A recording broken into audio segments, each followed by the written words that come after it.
Hi hello नमस्कार मंडळी, कसे आहात सगळे? मजेत ना? मजेतच असायला पाहिजे. मी संध्या विनायक पाटणकर पुन्हा एकदा आपलं बिनसांग मराठी कपाल यावर आपलं खूप खूप स्वागत करते. तर आज म्हटलं काहीतरी तुमच्यासोबत शेअर करावं. मंडळी, बाहेर फारच उकाडा आहे आणि अशा वेळेला स्वयंपाकात काय करायचं हा मोठा प्रश्न आहे.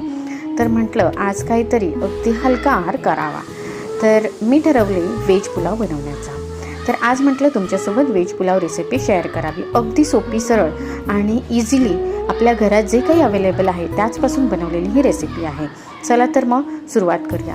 प्रथम पॅन गरम केला, त्यामध्ये तेल, जिरे, कांदा, टोमॅटो, कॉर्न, मटार, गाजर, फ्लावर आणि एक छोटा बटाटा कट करून टाकला. तसेच काजूचे तुकडेही घातले. छान मस्त मसाले, घरगुती मसाले ॲड केले. त्यामध्ये मालवणी मसाला, हळद आणि माझ्याजवळ व्हेज पुलाव मसाला होता, सो तोही मी ॲड केला. छान चवीपुरते मीठ घातले.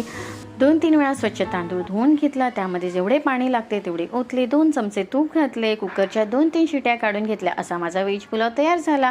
मस्त सुटसुटीत. आणि त्यासोबत मी स्वीट डिशही बनवली होती, शेवयांची खीर आणि बुंदी रायता. मस्त आम्ही सगळ्यांनी एन्जॉय केला. फारच छान झालेला अगदी हलका आहार. तर मंडळी, माझी झटपट रेसिपी तुम्हाला आवडली असेल तर माझ्या चॅनलला शेअर, लाईक, सबस्क्राईब आणि कमेंट करायला विसरू नका.